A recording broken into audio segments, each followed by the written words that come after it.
Salut. Alors, salut, comment tu vas? Ça va bien et toi? Mais nickel, comment se passe pour toi cette première journée au Bah Comic-Con? écoute, plutôt pas mal. C'est mon unique journée aujourd'hui. Ouais. Je ne viendrai pas les autres jours parce que j'ai d'autres projets. Mais ça me permet de revoir d'autres cosplayers, de faire des animations. Donc non, ça se passe plutôt pas mal. Et je profite pour dire que c'est ici qu'on s'est rencontrés, toi et moi. C'est vrai. Il y a un an pile, C'est Cap beau. Vue, on s'est rencontrés. Et puis voilà, depuis on s'est plus C'est beau plus l'amour, quittés. on ne se quitte plus. C'est ça, Là, je crois qu'il va falloir qu'on célèbre ça. ouais, je pense. Je ne sais pas. À un an d'intervalle, voilà, on s'est rencontrés ici. Et là, Belle rencontre, extraordinaire. extraordinaire et partagée. Partagé. Tu nous rappelles ton Instagram? Moi, c'est Iron Mark Cosplayer. Voilà. Capjux sur Instagram. Suivez-nous. Ciao Ciao, bonne journée à vous. et bon Comic-Con.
Donc bonjour, moi je m'appelle Manon, je suis la présidente de la Sport Saber League.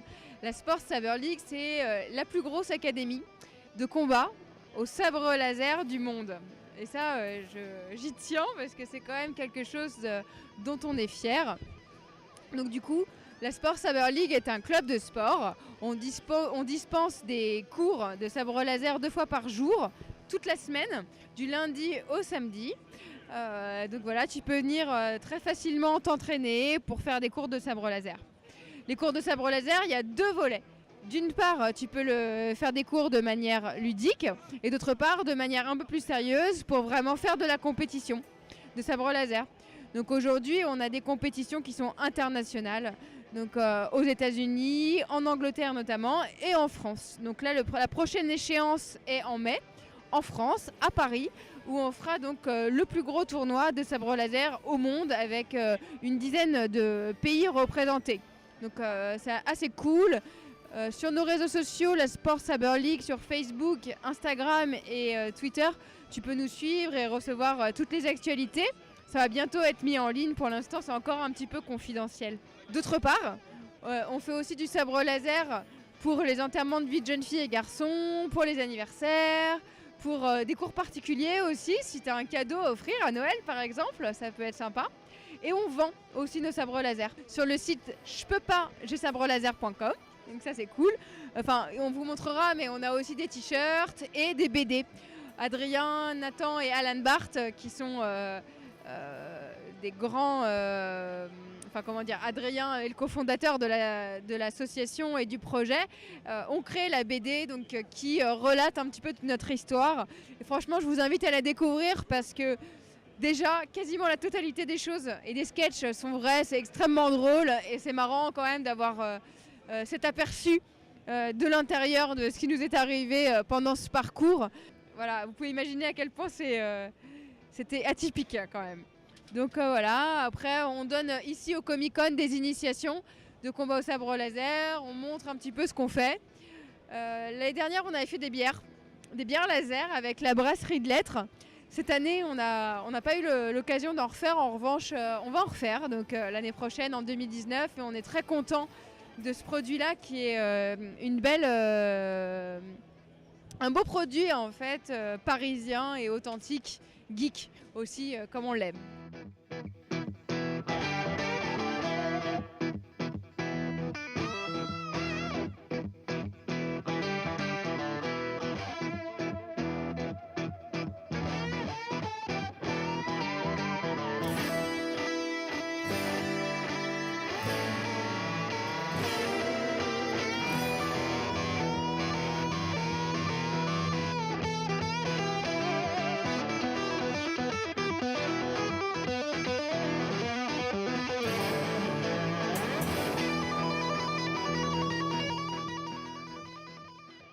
Donc, bonjour, je suis Marc Frachet, je suis l'auteur de Incarnatis. Incarnatis est un univers transmédia, science-fiction, fantastique, fantasy, grand public. La première réalisation, c'est une trilogie de romans transmédia. C'est une trilogie de livres que vous pouvez lire comme un livre normal, mais la particularité, c'est qu'en cours de route, vous allez pouvoir accéder à des médias additionnels, très simplement en scannant des QR codes au fil des pages. Donc concrètement, vous êtes en train de lire, vous allez voir un QR code, vous allez scanner. Là, vous allez pouvoir trouver par exemple un récit audio où vous aurez la voix française d'Eva Longoria qui va vous raconter quelque chose, mis en musique et complémentaire à l'histoire. Vous aurez aussi dans le tome 1 la voix française de Morgan Freeman et d'autres acteurs encore dans le tome 2. Vous aurez également des illustrations faites par Étienne Leroux, auteur de bande dessinée. Vous aurez également des musiques composées spécialement pour accompagner la lecture de certaines scènes. Et vous aurez également des objets en 3D que vous pourrez manipuler avec l'application Incarnatis. Donc 16 médias dans le premier volume, une vingtaine dans le second qui sort aujourd'hui, qui vont vous permettre d'aller au-delà du texte, d'où l'idée de lecture augmentée. Et en même temps, c'est très immersif pour entrer dans Incarnatis, qui est un nouvel univers, science-fiction, fantastique, fantasy. Concrètement, on est sur Terre au 24e siècle, vous pourrez la voir derrière moi. Et à cette époque-là, on va suivre les aventures d'un jeune homme qui s'appelle Yarel, qui vit sur son aéroplaneur avec sa famille. Et à un moment donné, il va être confronté à une nouvelle forme d'obscurantisme qui se développe à l'époque, qui s'appelle le technofascisme. Emmené par un monsieur qui s'appelle Taranex, que je ne vous conseille pas de croiser dans le monde réel. Et face à cette menace technofasciste, Yarel, notre héros, va entrer dans une grande aventure, une grande quête initiatique au cours de laquelle il va découvrir que depuis des millénaires, dans l'ombre de l'histoire humaine, il y a des sociétés secrètes qui maîtrisent des pouvoirs paranormaux. On appelle ça la science arcanique, c'est une forme de magie. Elles s'affrontent, ces sociétés secrètes, et ça a des incidences sur notre histoire. Donc depuis la Terre du futur, au 24e siècle, on va plonger dans l'histoire secrète de l'humanité jusqu'à la préhistoire, découvrir les origines de cet affrontement qui dure encore aujourd'hui et qui se poursuit dans le futur, mais je ne vous dis pas en quoi, mais je vous laisserai découvrir si vous voulez un extrait du livre, puisque vous pouvez télécharger les 2 premiers chapitres, c'est-à-dire un quart du premier livre, en ligne sur le site internet incarnatis.com, et plus si affinité.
Bonjour, alors nous sommes l'agence Team Break. Donc aujourd'hui on propose 2 escape games sur le salon.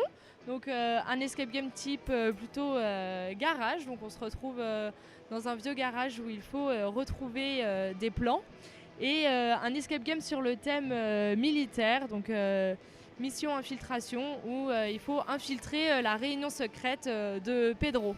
Donc l'agence Team Break a aussi plusieurs agences. On en a notamment à Paris, dans le 9e, à La Défense, à Hérouville et aussi un petit peu partout en France.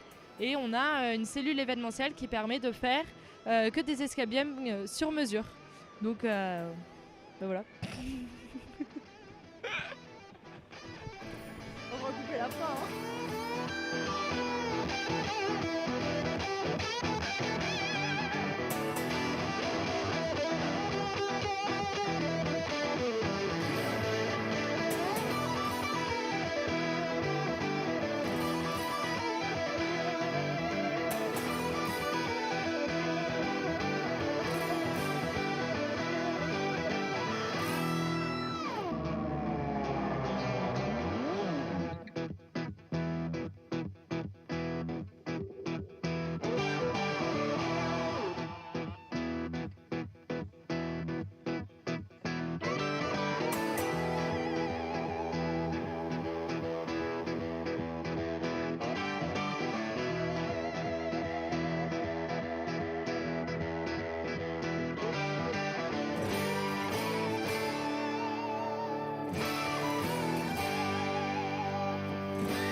Donc moi c'est Lisa Di Martino, alias la patte du tigre, mon nom de plume. Je suis dessinatrice en freelance et actuellement je travaille sur un projet bande dessinée avec les éditions Olydri pour adapter en bande dessinée la web-série Warp Zone Project qui devrait sortir au mois d'avril. Donc pour le moment tout se passe bien, on espère que ça restera comme ça. Là c'est la deuxième fois que je viens à la Comic Con, c'est vraiment... c'est l'endroit où il faut être en termes de comics en France. Il n'y a pas photo. Il y a du beau monde, il y a vraiment des belles personnes. Franchement, il y a une activité assez dingue. Et puis, on s'entraide tous un petit peu entre artistes. C'est sympa. Voir le style de tout un chacun, c'est vraiment quelque chose de formidable. Parce qu'on se sent finalement... je dirais pas privilégié, mais on sent on se met en valeur les uns les autres parce qu'on propose tous quelque chose de différent, même si on est dans la même thématique et dans le même thème, voilà, dans le même univers. Donc on est tous un peu différents et c'est ce qui fait un petit peu la richesse de l'artiste allé. Donc ça fait plaisir.